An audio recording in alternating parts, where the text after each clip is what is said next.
Hello, this is Richard Saunders, producer and host of the Skeptic Zone. This week's episode number 665, is dedicated to the memory of our former reporter, the wonderful Shelley Stocken.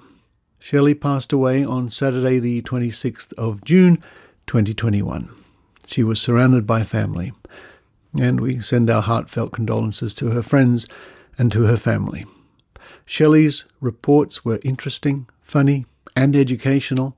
Her work in the skeptical community really did make a difference, and she was an absolute delight to know and to work with. Thank you, Shelley, from the team at the Skeptic Zone.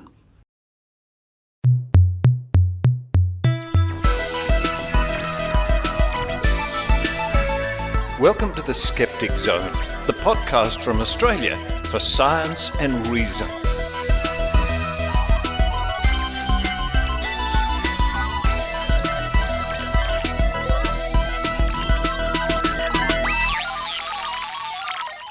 Yes, it's the Skeptic Zone podcast, episode number 665, on the 4th of July 2021. And as you know, this episode is dedicated to the memory of Shelley Stocken. And so, we're going to kick off this week's episode with a report from Shelley with her segment in 2016, Take Stock with Shelley Stocken. And it was one of Shelley's early reports about demonic possession. And for those of you who are new to the show and haven't heard the reports Shelley did for us, I think you'll be very impressed by her style, her recording, and her information. Following that, it's the Australian Skeptics newsletter, What's Caught the Skeptical Eye of Tim Mendham this week. We shall find out. And to round off the show, we dive once again into Trove. And because it's the 4th of July, here in Australia when this show is going out, I thought we'd look for references in Australian newspapers to the word psychic and America in the same report. But that's all for me at the moment. I'm going to make myself an extra special cup of coffee this week because, apart from anything else, what endeared Shelley to thousands of people were her wonderful little poems about coffee. And while I do that, I hope you enjoy the Skeptic Zone.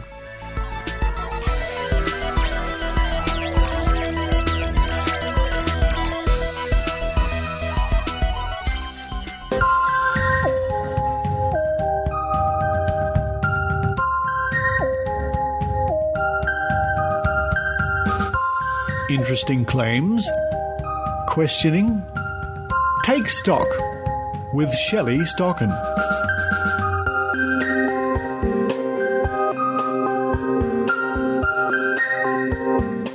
Hi, this is Shelley Stocken, and today I'm talking about demons. In a recent self-guided tour of the internet, I came across a page entitled How to Differentiate Demonic Possession from Schizophrenia.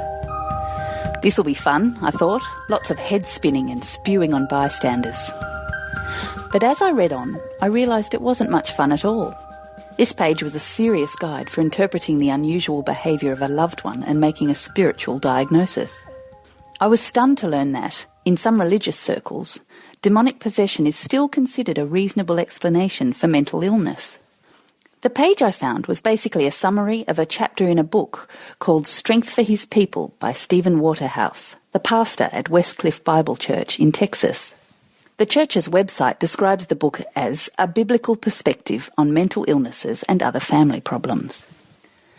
Stephen Waterhouse has a Doctor of Ministry from Dallas Theological Seminary and a Master of Theology in Hebrew and Greek from Capital Seminary near Washington, D.C., as well as undergraduate degrees in social sciences from Spring Arbor University and Cornerstone University in Grand Rapids, Michigan.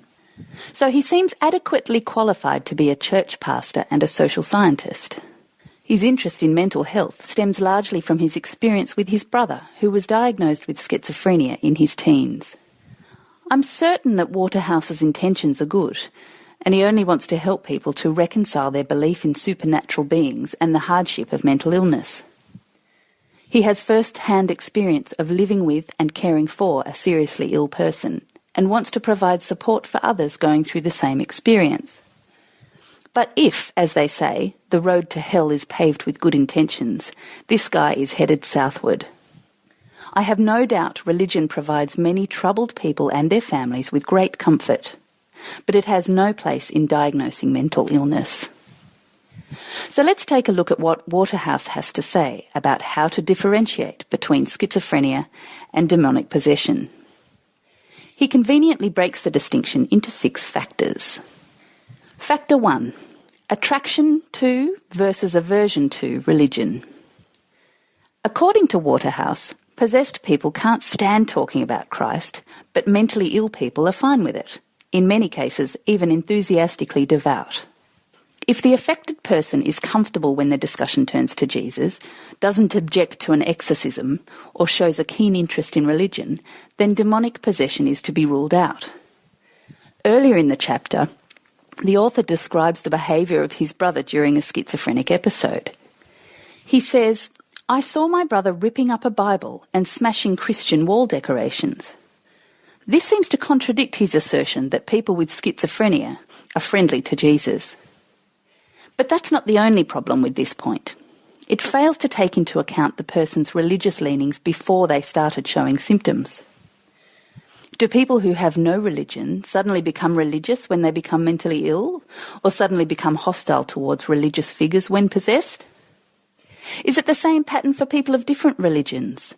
What sort of demons possess a Buddhist, an atheist, or a Muslim?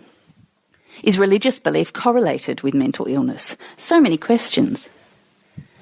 The second factor of Waterhouse's analysis is irrational speech versus rational speech. Waterhouse says, "In New Testament accounts involving demons, the demons spoke in a rational manner.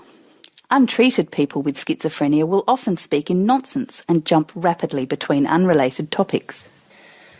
He says that in cases where the affected person makes sense, we should lean towards demonic involvements. This seems ridiculously simplistic. If the words don't make sense, the patient is sick. If they do make sense, the patient is possessed. And what text does the author refer to for his diagnostic standard? The New Testament of the Bible. I don't know much about psychiatry, but I'm pretty sure the Bible has been superseded as a diagnostic tool. Moving on to the third factor of differentiation, ordinary learning versus supernatural knowledge. When you're a demon taking up residence in a terrestrial host, you have the ability to communicate through the body you've possessed.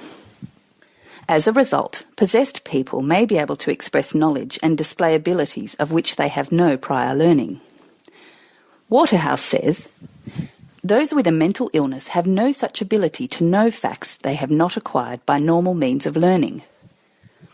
The examples provided in the book are clairvoyance and xenoglossy, or the ability to speak in a language not known by the speaker. The author doesn't provide any references for these examples, so we are left to rely on his assurance that they actually happen. Factor number 4 in this guide to mental illness or possession is normal versus occultic phenomena. Waterhouse says, "There is an aspect to demon activity that is just plain spooky." No argument from me there. He goes on to say, "If there are occurrences of poltergeists, levitations, trances, telepathy, and these cannot be ruled out as being optical illusions or fraudulent displays, then one is not dealing with ordinary schizophrenia." In a tidy example of circular reasoning, this factor essentially says that if there are paranormal phenomena present, then something paranormal is going on. This factor relies on the presumption of demonic possession as a possible diagnosis. At least he suggests that apparently paranormal phenomena could be optical illusions or fraud, but he stops short of applying the same level of scepticism to the idea of demonic possession itself. Point 5 in Waterhouse's analysis is the claim to be possessed, and this one makes a little sense. He says, "Authors who have clinical experience both with demon possession and mental illness believe those who claim to be possessed are very likely not possessed." I completely agree that people who claim to be possessed probably aren't, but that's only because I don't think demonic possession is real. Waterhouse's reasoning is different. He claims that demons are secretive critters and don't like to brag about taking over someone's body. So, if someone is truly possessed, they're unlikely to admit it, which leaves it up to observers to judge whether or not demonic possession is the cause of their behaviour. And surely only observers who already consider demonic possession a possibility are likely to decide that someone is possessed. How this distinction is helpful to people with mental illness escapes me completely. The final factor of distinction between mental illness and demonic possession is the effect of therapy. It states, if prayer solves the problem, then it was probably not schizophrenia. If medicine helps alleviate the problem, it was not demon possession. Again, I completely agree with these statements. I agree that if prayer solves a problem, then that problem was not schizophrenia. It probably wasn't a broken leg, cystitis, or world poverty either. In fact, prayer has a pretty poor record for fixing things, statistically speaking. Relying on the effects of prayer to alleviate someone's real and immediate suffering is pretty irresponsible. If praying is your thing, knock yourself out, but maybe also seek a professional advice. I also agree that if medicine helps alleviate the problem, it was not demon possession. In fact, you could take medicine out of the equation altogether, and I'd still be satisfied that demons were never involved. Including the possibility of demonic possession in any assessment of mental illness does nobody any good. If possession is assumed, effective treatment can be delayed. In extreme cases, this could mean a rapid escalation if the condition is left unchecked, which can be dangerous for the sufferer and for the people around them. A diagnosis of demonic possession could in fact be the trigger for worsening symptoms. Imagine being in a state of distress, confusion or fear because of a mental illness, only to be told that your condition is the result of an evil spiritual parasite. That's hardly going to improve your mood. And when an exorcism inevitably fails to rid you of your inner turmoil, what then? Finding out you're possessed is bad. Discovering relief is impossible can only increase distress, confusion and fear. Why do demons even need to come into it? Believers seem to be able to explain other bad things without resorting to evil spirits. Some hardships are even attributed to God himself. If fire, flood, famine, and flesh-eating viruses can be part of God's plan, why not mental illness? Why is that left to demons? Sky Daddy seems comfortable inflicting boils and blindness and botulism, but outsources brainwork to Beelzebub. It doesn't make sense. I don't see why modern psychiatry can't exist within a religious framework. It's a long time since I believed in God and Jesus, but even in my happiest, clappiest Christian days, I still thought humans' ability to think and learn and analyse our world was part of the big guy's long-term plan.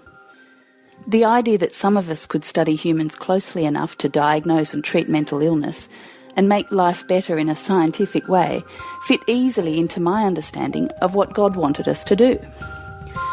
But the idea that some mental illness might still be thrown into the possessed by a demon basket makes me shake my head in disbelief.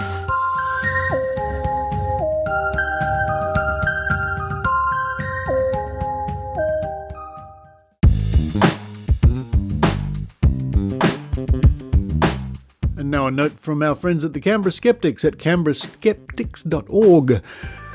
Canberra Skeptics proudly presents Pack Away Your Colanders, Law, Money and the Church of the Flying Spaghetti Monster. And this will be a Zoom talk by Dr. Bruce Bayer-Arnold on Monday the 12th of July at 6 p.m. Canberra time. Pastafarianism, also known as the Church of the Flying Spaghetti Monster, seems no more bizarre than many belief systems. Unlike many established faiths, it hasn't encouraged its adherents to engage in any crimes against humanity. Unlike the Church of the New Faith, also known as Scientology, it hasn't been accused of being a billion-dollar scam. Earlier this year, however, the South Australian government yet again refused an application to register the monster as an incorporated association. This presentation critiques that refusal, notes uneven recognition of Pastafarianism outside Australia, and asks whether the ACT government would be kinder than in South Australia. Now, this does sound like an interesting talk, and you can find out more by visiting canberraskeptics.org, checking out their Facebook page, which is Canberra Skeptics, or follow them on Twitter at CBR Skeptics, and that's spelt with a K.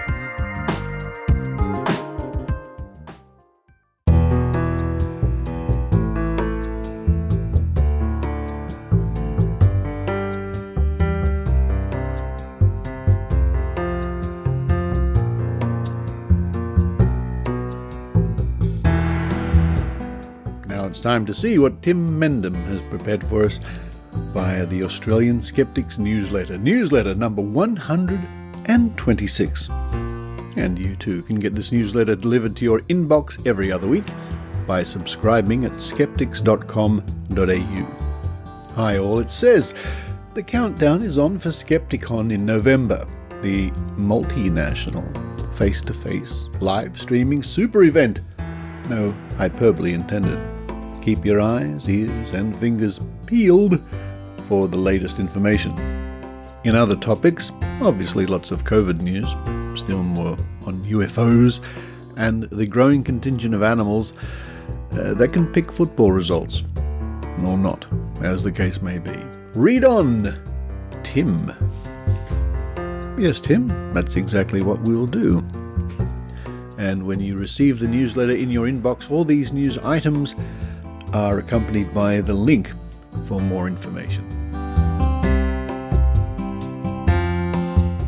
Skepticon, register your interest now. Registrations of interest are now open for Skepticon, the 2021 Australian Skeptics Annual National Convention, which this year will be held on November 20th to the 21st.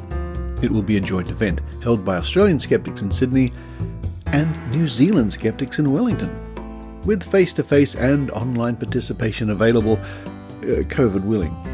Details of the speakers and ticket prices will be available soon, but in the meantime, please register your interest at skepticon.org.au so you can receive the latest information. And the next item says anti-vaxxers buy fake COVID-19 jab certificates. Oh dear. A scheme has developed for anti-vaxxers in Russia, where for 15,000 rubles you can get a fake certificate to say you've received both doses of the country's homegrown Sputnik 5 vaccine. Them anti-vaxxers, you have to admire their ethics. US preliminary report on UFOs, UAPs. You know, UAP just doesn't have the same ring to it, does it? It just doesn't. Look, what's that? Oh, it's a UAP. The anticipated report from the US Office of the Director of National Intelligence on threats raised by UFOs, UAPs, has been released, at least the preliminary version. No one, believers and skeptics alike, seems particularly happy with it, as it hedges its bets and is pretty non-committal. Meanwhile, maybe they should ask, quote, the world's most passionate UFO skeptic, end quote, a profile of noted UFO skeptic Mick West, and a story with more hyperlinks per square inch than anything we've seen outside Wikipedia. World leaders COVID-19 doubters. An interesting list from Kenya looking at political leaders from around the world who have spread misinformation on COVID. Psychic crime pays. US psychics who scammed over $1 million from their victims got 5 years probation and were ordered to repay their victims a portion of what they stole. The victims, understandably, aren't happy. Overconfidence and conspiracy theories. From UFOs to COVID conspiracy theories, we all struggle with the, quote, truth out there, end quote. An article in The Conversation looks beyond common theories of why people believe in the irrational. US college students' reaction to a supposed psychic event. Experiment using a supposed psychic contacting the dead suggests that many adults are easily convinced by a paranormal event, especially if it arouses their emotions. Code of Practice on Disinformation. A legal perspective on the Australian Code of Practice on Disinformation and Misinformation, which commenced on the 22nd of February. This followed the Australian government asking digital platforms to develop a voluntary code to address disinformation and misinformation and assist users in their services to more easily identify the reliable, trustworthiness and source of news content. New South Wales petition on voluntary assisted dying. Victoria, Tasmania, Western Australia and now South Australia have all legalised voluntary assisted dying, as New Zealand. It looks like Queensland may soon follow, and the Northern Territory if it can get past Commonwealth restrictions. Now the organisation Dying with Dignity in New South Wales is asking for support with a petition to the New South Wales government. The June 2021 issue of The Skeptic is out, and here I have it in my hot hands. Here we are, The Skeptic Magazine. Very good. I'll have to read that later. It has a major feature on why people believe, as opposed to what they believe, what psychologists and science leaders think, the legal implications of holding beliefs, the case studies of victory of belief over reason. We also look at the myths and conspiracies associated with the Port Arthur massacre, that tragic event which occurred 25 years ago. And the article everyone has been waiting for, a history of Sydney University's Oxymetrical Society. The newsletter also goes on to list all the upcoming skeptical events from around the country, including Sydney Skeptics in the Pub, Queensland Skeptics, Adelaide, Victoria, Gold Coast, Perth and Canberra. And now we come to items of interest. Psychic animals and football. Some years ago it was Paul the psychic octopus picking the winners of the FIFA World Cup. Then it was Muscles, the alligator, picking the results of the Biden-Trump election. Now it looks like every animal's getting into the act thanks to the Euro Cup. I wonder if the Skeptic Zone cats could give it a go. Where are they? An elephant picked Germany would lose against France. Correct. Yellow, the psychic pony, predicted England would beat Scotland. That must have been a hard choice. Except they drew 0-0. The pony doesn't have a good track record. It earlier made a wrong choice in predicting a draw between England and Croatia. England won 1-0. A couple of psychic otters were torn between England and Scotland. Boyd, the psychic lion, who correctly called 4 early Euro 2020 matches, dipped out on some following matches and apparently didn't do that well in the English League.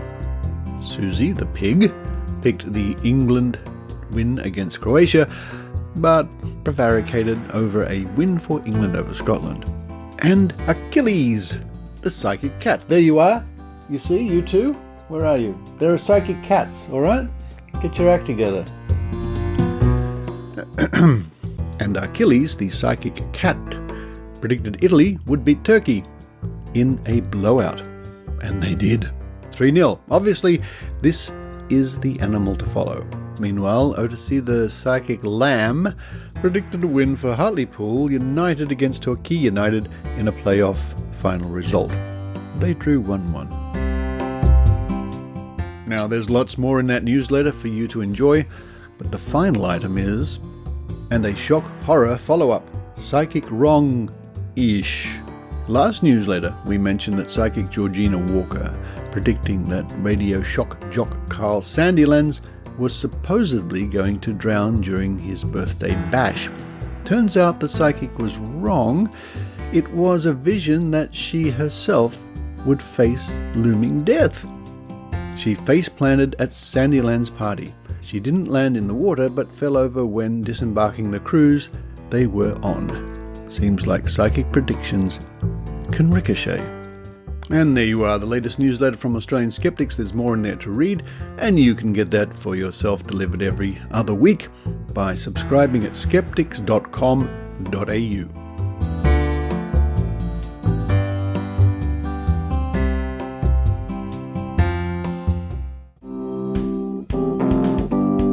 Hi, this is Heidi Robertson from the Northern Rivers Vaccination Supporters.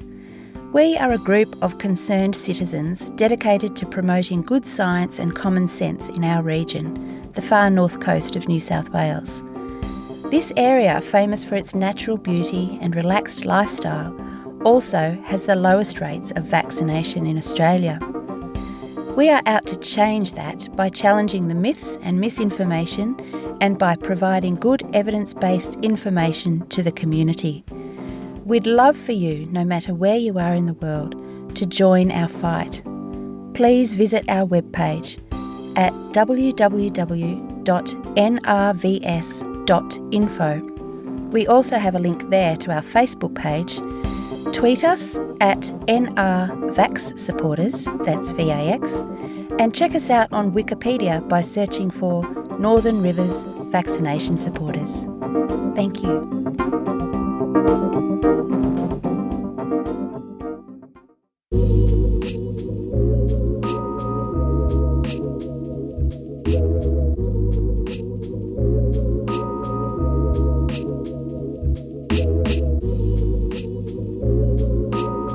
It's time once again to go back to those archives at Trove. Trove.nla.gov.au, the online resource from the Australian Government and the National Library of Australia, digitised newspapers, articles, gazettes, reports, magazines, periodicals, journals, and so on.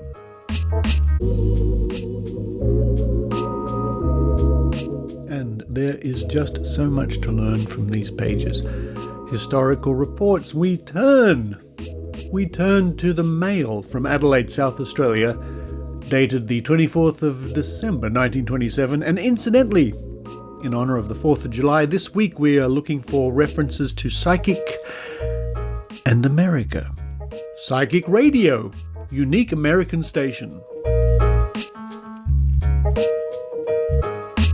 The most remarkable radio station in the world is station PTHC, broadcasting from Chicago under the auspices of leading spiritualists. The station has no power transmitters and receiving sets. Tuning in requires no tubes or loudspeakers. On 3 nights a week, PTHC transmits psychic waves only. That's the story, and the promoters of the station stick to it. The Progressive Thinking Healing Centre, the association operating the station, calls it psychic radio. They say it is a modern phase of spiritualistic endeavour in which a universal wavelength attuned to the minds of disciples of mental healing is used. They broadcast at 7 p.m. every Monday, Wednesday and Saturday. The message usually being the reiteration of a health-bringing thought, somewhat similar to the COUE formula, and this is a word I've not seen before, COUE. Not sure what that is anyway. Those at the receiving end are supposed to tune in by concentrating. Encouraged by the success of their experiment with psychic radio, the spiritualists in charge of PTCH announced that within a year they expected to be able to dial heaven upon their radio and receive, in this way, direct evidence of immortality. And our next report comes to us from the Sydney Mail and New South Wales Advertiser, dated the 3rd of February 1909. Strange psychic act of an American mechanic. Some startling manifestations of psychic phenomena have been given in New York by a young mechanic named Frank E. Foskett, before 2 eminent professors and a number of students of psychical research. The seances were given at the homes of Professor P. F. Hall at Boston and Professor William James at Cambridge, Massachusetts. Professor James is a professor of philosophy at Harvard and formerly occupied the chair of psychology. Both men are prominent members of the Society for Psychical Research, and every possible precaution was taken to prevent fraud. The test conditions at the seances were made unusually severe. At the first seance, at Professor Hall's residence, Foskett sat in the centre of the room before a small table and performed every feat of a Hindu fakir. He then went through the fire test, First, he allowed the flames from matches to curl around his fingers. Then he held both hands over a kerosene lamp until the smoke completely blackened the chimney. The climax was reached when he poured a quart of alcohol into a basin, set it on fire, and bathed his hands in the blistering liquid for 10 minutes, also spreading the flaming alcohol over his face and arms. Immediately after the conclusion of this test, physicians who were present examined Forskett carefully and were unable to find the slightest trace of burns or blisters. Forskett said the flames did not cause any burning sensation, but only a pleasant feeling of warmth. And just a quick aside from me, this sounds very much like a physics experiment in science or a carnival trick or something like that, but not being there at the time, it's hard to say. The second séance was of such a startling nature that Professors Hall and James declined to discuss it until the phenomena have been repeated. But another person who was present has given a brief description of Forskett's powers. He declared that Forskett was completely dematerialized, and added, "He seemed to dissolve into the air as we watched him. He was gone 41 seconds. Then he materialized again. The spectacle was so startling that we were absolutely afraid, and we lost sight of the test conditions. We have asked him to appear before us again. It seems unbelievable, but he certainly seemed to be dematerializing. We do not know what to think." Forskett appears in a passive state during the tests. Those who examined him did not believe that hypnotism accounts for his feats. They consider that he possesses some hitherto unknown latent psychic force. And next we visit the pages of the Daily Mail from Brisbane, Queensland, dated Saturday the 18th of August, 1923. Far ahead of Australia. Exclusive to the Daily Mail. London, Thursday. Melbourne and San Francisco are the most hopelessly material cities in the world. Such was the dictum of Sir Arthur Conan Doyle, whose experiences on a lecture tour of Australia and New Zealand 2 years ago have been extended, but not obliterated, by an American tour with Lady Doyle, whence they have just returned. In a special interview, Sir Arthur made it clear that his impression of Melbourne, as a city lacking in psychic responsiveness, still persists, but he has a good word for Sydney in this respect. In the presence of his wife, who listened attentively to his remarks, which she reinforced with nods of agreement, only joining in when she thought his criticism of Melbourne and its people lacked sufficient force, Sir Arthur chatted interestingly in the sitting room of the London Hotel, where he is staying prior to departing for his country home at Crowborough. Solid scientific basis.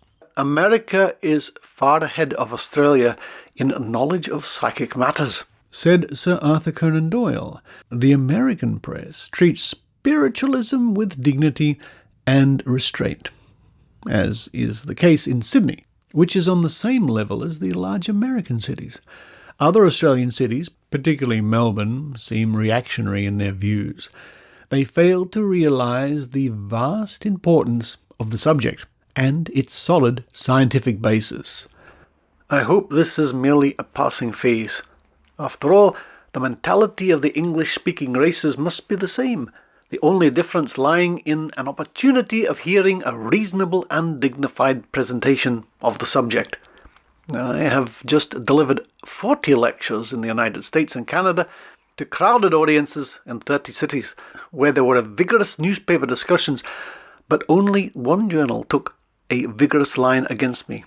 An experienced journalist admitted, quote, "We cannot treat the subject as irreverence, as formerly the public would not stand for it." Sir Arthur Conan Doyle considers the strength of the adherents of psychic inquiry in America does not lie in the churches, which show little sign of taking advantage of, quote, this new flood of the God-sent knowledge, end quote, but in seances in the higher ranks of society.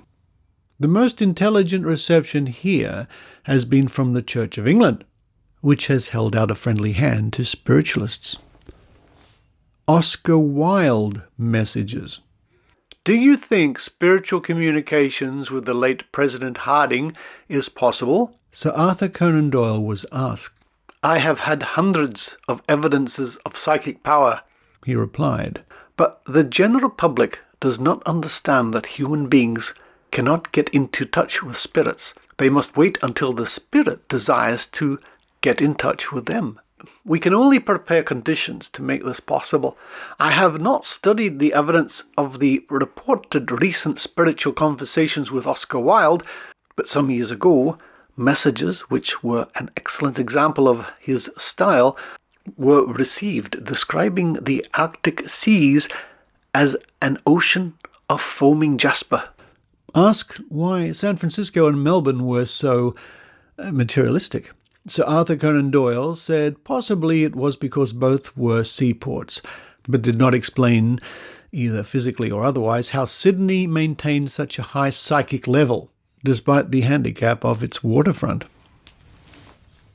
What an unusual story. It's interesting how more and more Sir Arthur Conan Doyle pops up in these pages when we're looking at psychic matters. I knew he, well, to be blunt, believed in fairies at the bottom of the garden, as in the Coddingsley fairies, but he was really deeply into psychic matters and goings-on. And now let's look into the pages of the Courier Mail from Brisbane, Queensland, dated the 20th of November 1935. American uses psychic research. A remarkable statement has been made by Mr. Stanley Beach, the aeronautical editor of the Scientific American magazine, and who claims that he has a system for locating missing aviators by means of psychic research.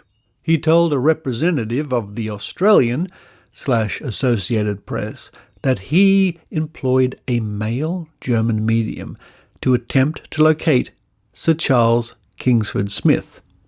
His questions to the medium and the answers were, and just before we go into that, incidentally, Sir Charles Kingsford Smith was a famous Australian pioneering aviator.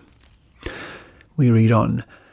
His questions to the medium and the answers were, are Kingsford Smith and Pethy Bridge alive? Answer, no. Did their plane come down on land? No. How far from the shore did it strike the water? 65 miles. Did the ship sink immediately? No. How long did the ship stay afloat? 3 hours, 32 seconds. Were both men drowned when the ship sank? Yes. What time did the ship fall into the water? 8:12 a.m. Mr. Beach says he then produced a map and asked the medium to mark the spot where the ship came down, and the medium marked a spot in latitude 17.254, longitude 97.727. The wing of the ship, he added, would now be found 68 miles off the shore where it was last seen. Now let's quickly look at Wikipedia about Sir Charles Kingsford Smith. Disappearance and death. Kingsford Smith and co-pilot John Thompson, Tommy Pethy Bridge, were flying the Lady Southern Cross overnight from India to Singapore as part of their attempt to break the England-Australia speed record. Goes on. When they disappeared over the Andaman Sea in the early hours of 8 November 1935. Aviator Jimmy Melrose claimed to have seen the Lady Southern Cross flying in a storm 150 miles offshore and 200 feet over the sea with fire coming from its exhaust. Despite a search for 74 hours over the Bay of Bengal by one person, their bodies were never recovered. 18 months later, Burmese fishermen found an undercarriage, leg and wheel with its tyre still inflated, which had been washed ashore. So basically all the insights from the psychic were of particularly no use in this matter and could have been deduced or were completely unverifiable. And finally, we come to the Morning Bulletin from Rockhampton, Queensland, dated the 29th of June 1953. Strange Psychic Experiment. Hollywood, June 28. A strange psychic experiment failed yesterday during the funeral ceremony for a man who had promised that he would attempt to come back from the dead and knock an object off the top of his coffin.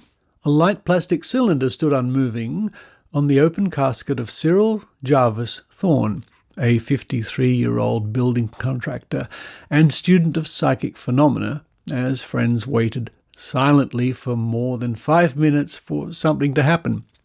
Thorne took his own life last Tuesday by inhaling carbon monoxide gas. He left several notes, one asking that, quote, "some light, tall object be placed on top of the coffin in full view of everyone, and I will try to knock it off, if I can. If I don't succeed, it will prove nothing to those of you who do not understand. If I do, it will prove much." End quote. The experiment and funeral service were conducted in keeping with Thorne's instructions by Dr. Hereward Carrington of the American Psychic Institute. 40 witnesses waited in silence as Dr. Carrington said, "Cy, we will now ask you to try to influence the object as you said you would. Try, Cy." There was another silent wait, but the cylinder on the coffin remained motionless. And that was looking for references to the word psychic and the word America. Or was it American? Doesn't matter. In the Trove archives, what an interesting list of results it returned. And next week on the show, we will be looking for references to psychic and animals. And we'll hear the story of Cricket, the psychic duck. And once again, thanks to those good people at Trove, trove.nla.gov.au, your online resource for access to Australian archives of newspapers and journals, and so on. A wealth of information.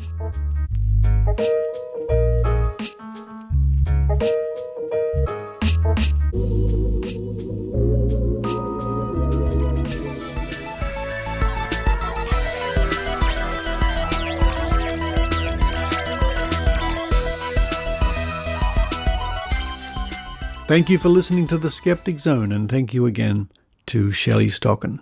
You will truly be missed. And the Easter egg on today's show will be a little message Shelley sent to the Skeptic Zone when we were celebrating our 500th episode. Coming up on next week's show, as mentioned in the Trove segment, we're going to be looking at psychic animals, including Cricket, the psychic duck, and, well, the rest is a bit of a mystery. We'll have to all wait until next week to find out. But for this week, this is Richard Saunders signing off from Sydney, Australia. You've been listening to the Skeptic Zone podcast. Please visit our website at www.skepticzone.tv for show notes, contacts, and to access the back catalogue of episodes going back to 2008. You can follow the Skeptic Zone podcast on Twitter @Skeptic Zone, visit our Facebook page, or leave a review on iTunes. You can also support the Skeptic Zone via Patreon or PayPal. The Skeptic Zone podcast is an independent production. The views and opinions expressed on the Skeptic Zone are not necessarily those of Australian skeptics or any other skeptical organisation.